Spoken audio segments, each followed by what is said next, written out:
This video is going to go over the questions on your homework assignment. I'm going to go through all of the questions with you one at a time, and I'm actually going to give you some of the answers to the questions. The first question on your homework assignment asks, what is the population size? To get the population size, you would have to add all of the frequencies of these bars.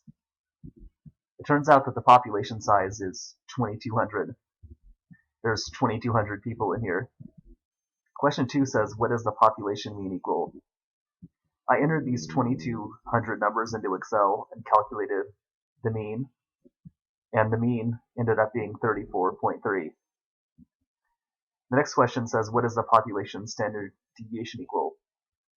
I plugged the 2200 numbers into Excel and calculated the standard deviation of the population, and it came out to 11.21. So I'm just giving these answers to you. The next question says, label the population size, the population mean, and the population standard deviation on the figure. You can just label them the way I did here. Just have an arrow pointing to the mean of 34.32, and then underneath put the population standard deviation and the population size. The population standard deviation is sigma, the population size is capital N. Question 5 says, if you randomly selected a sample of 40 people from this population and calculated the mean of the sample, what would the standard error equal? You can get the standard error with this formula. You might have noticed that the part at the end is missing. Since the population is 20 times larger than the sample, we can actually leave that part off if we want to and get a pretty correct answer. So we're just going to divide the population standard deviation by the square root of 40, the sample size, and get our standard error, which is 1.77. The next question says, if you randomly selected a sample of 40 people from this population and calculated the mean of the sample, what would the 95% margin of error be? The 95%, when the population standard deviation is known, like it is here, the margin of error is just, the 95% margin of error is just 1.96 times this, which was 1.77, and it's 3.5. The next question says to make a diagram of the sampling distribution for all possible samples of 40. You can just copy the work that I did here. Just make this number line with these tick marks, label the population mean, put 2 bars for the margin of error, mark this, put the number here for this boundary, and put the number here for this boundary, and do this labeling up here. The next question says, use the Excel file to randomly select samples of 40 people from the population, one at a time, and record each of your sample means. And it says keep selecting samples until you get one sample mean from the lower 2.5, one sample mean, and one sample mean from the upper 2.5. I'll explain how to randomly select these samples. What you need to do is go to this Excel file that I'll post on Canvas. When you go to sheet 1, you'll see the 2200 population members in column A. What you need to do is go over here to column E,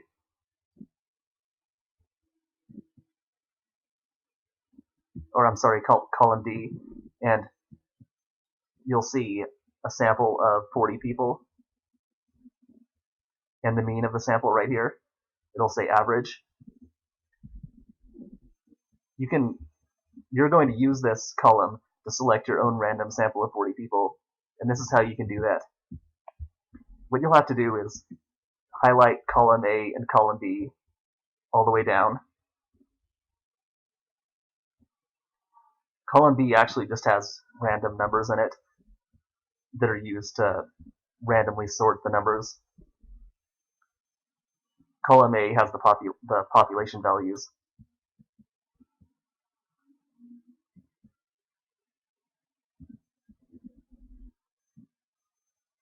You have to go all the way down to 2200.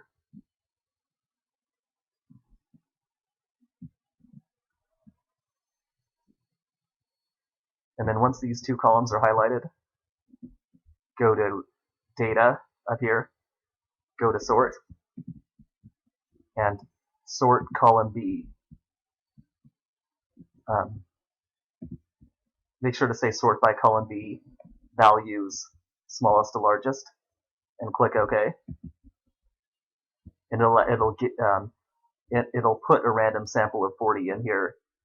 So these 40 numbers are now a randomly selected group of 40 people from the population. And that's the mean right there. Your first sample mean is 33.125.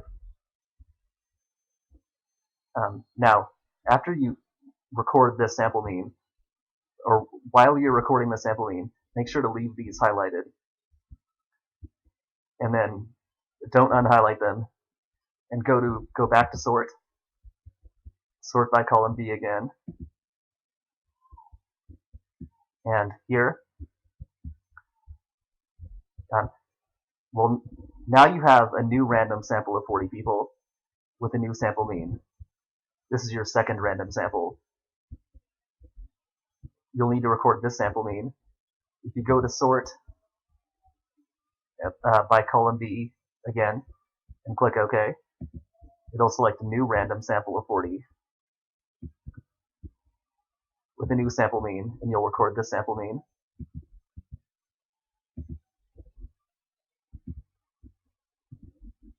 And then you'll record this sample mean, and you'll keep randomly selecting more and more samples of 40 one at a time and recording each of the sample means.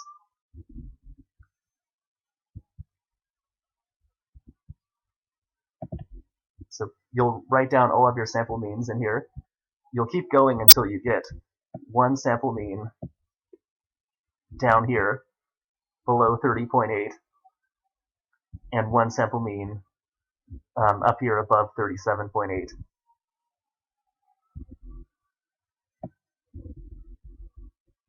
So you'll keep going until you get one sample from the lower tail and one sample from the upper tail. And then once you have all of your sample means, you'll plot the sample means in here. You can just use dots if you want.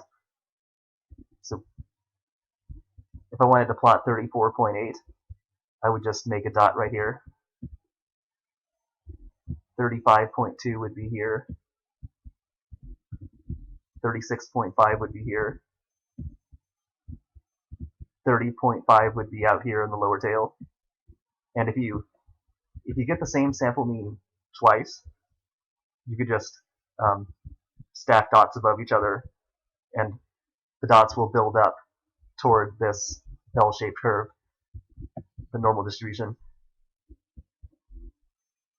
The next part says to create a 95% confidence interval for one of the sample means in the lower 2.5, one of the sample means in the middle 95%, and one of the sample means in the upper 2.5.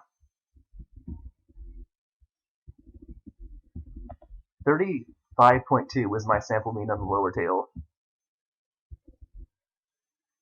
38.3 was my sample mean in the upper tail. And I just need to pick one of the sample means in the middle. And I'll create confidence intervals for those three sample means.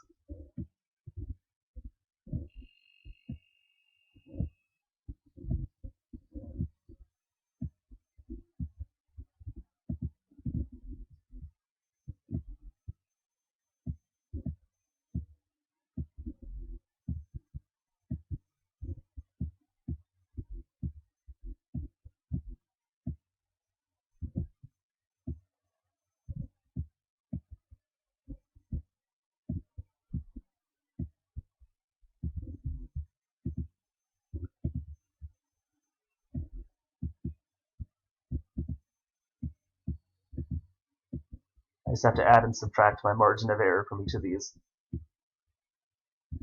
My 95% margin of error was 3.5.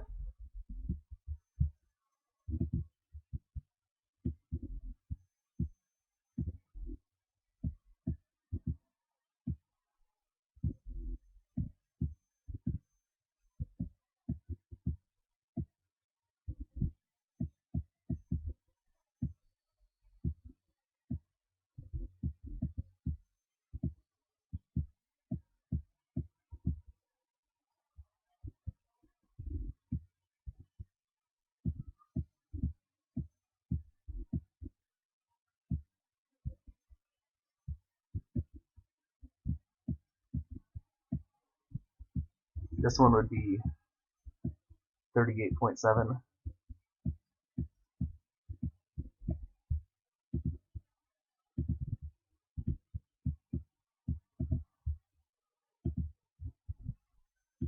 And it would be 31.8 to 38.7.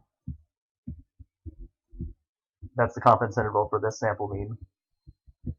And you would just, in your homework, you would just do the same work for this sample mean and for your other sample mean in the upper tail. You do the same thing for all three of them. Once you calculate those, I'll have you graph the confidence intervals. My first sample mean was, well, my lowest sample mean is 30.5. Right here.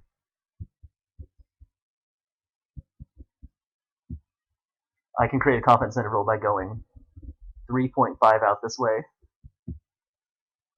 and 3.5 out the other way.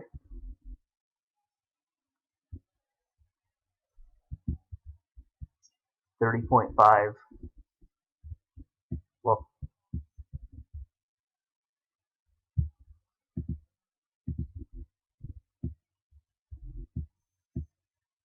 let me do the math first.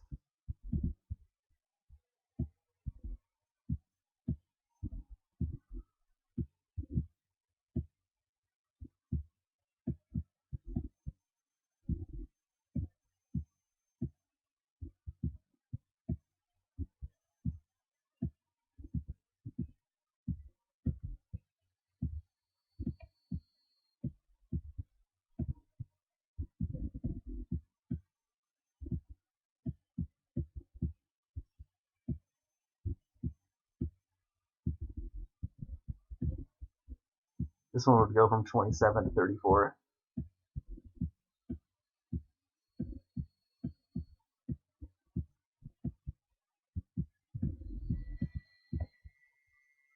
And I'll actually do the math for the other one. I'll do the math for this last one too.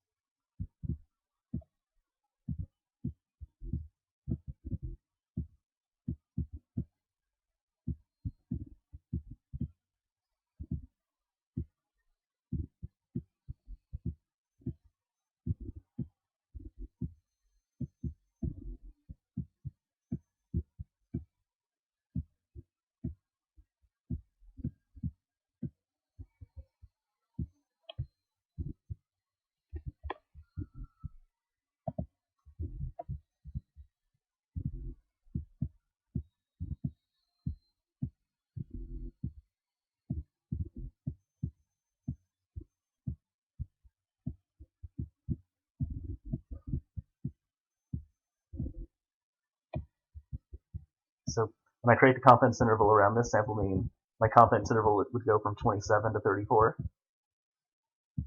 So I need to make a line going down to 27 and another one going up to 34.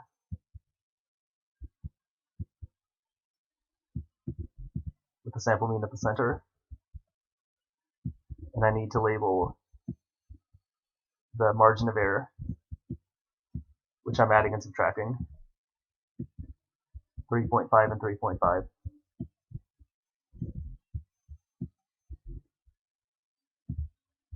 This one goes from 31.8 to 38.7.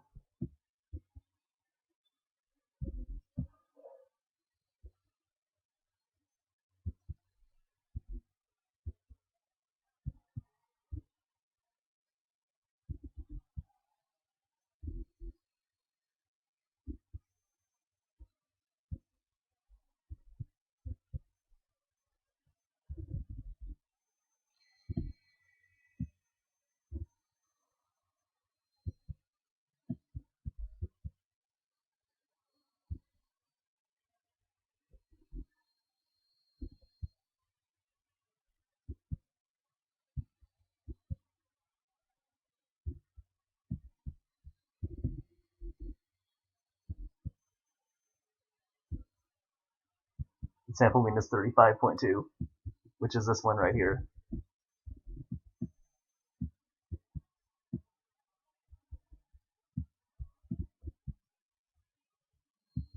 goes up to 38.7 here.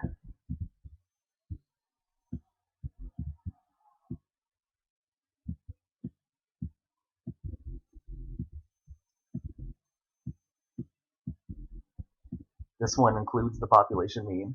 And I would also make one more confidence interval around my sample mean dot in the upper tail.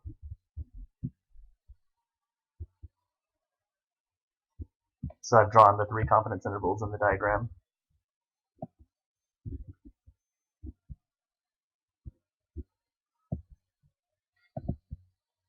The next part of your assignment, well, this finishes the first page, or the first section.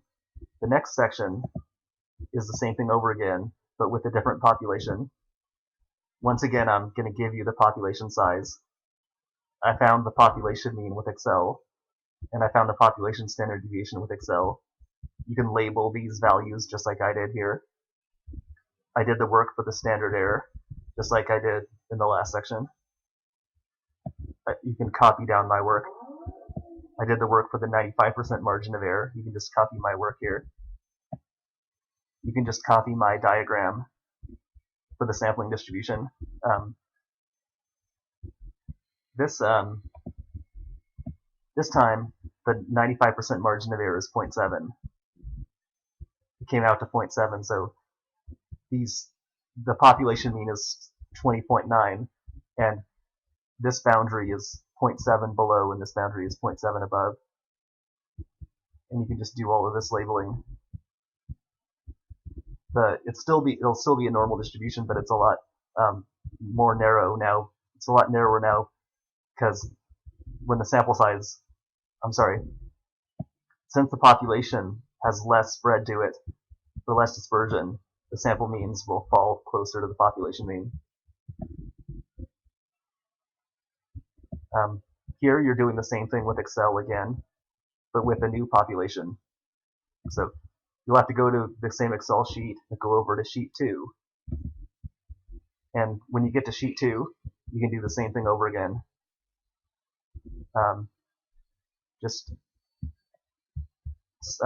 sort, highlight the column A and column B, go to data, go to sort, sort by column B just like I did last time, and you'll get your sample means just like before. You'll record them here. You'll create the 3 confidence intervals just like I did last time, and then you'll label them. Well, you'll put the 3 confidence intervals in the diagram.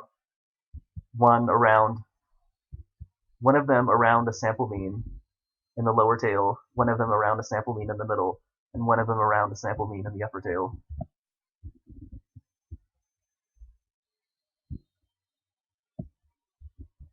I said that you should take, when you create your confidence intervals, use the sample mean from the lower tail, the sample mean from the upper tail, and one of your sample means that fell in the middle area. And those will be your 3 intervals. This will finish page 2.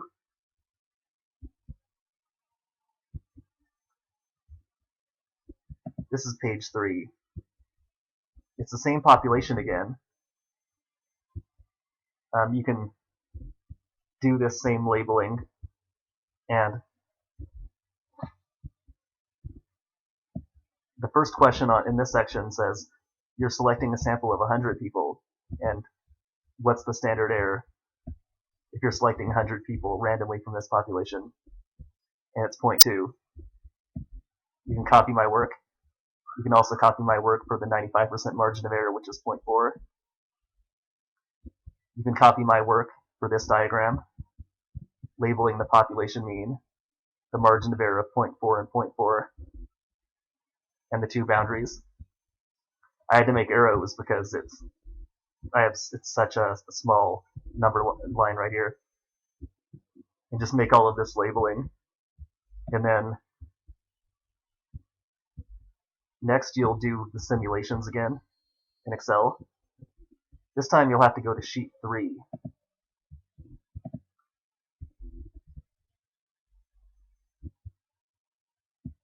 And in sheet 3, This is a sample of 100.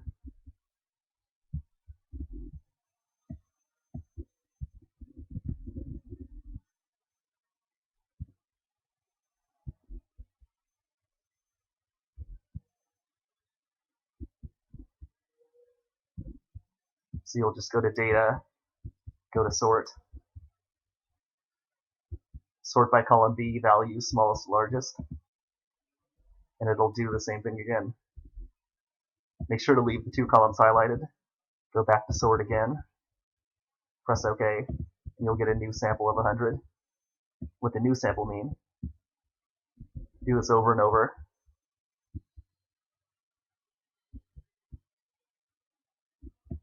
And just like before, once you get all of your sample means, take the one from the lower tail, the one from the upper tail, and one from the middle, and create 3 confidence intervals, and then label those 3 confidence intervals in your diagram. Just like before, when you're selecting your random samples, you'll stop once you get one sample mean from the lower tail, which in this case is below 20.2, and one from the upper tail, which in this case is above 21.6.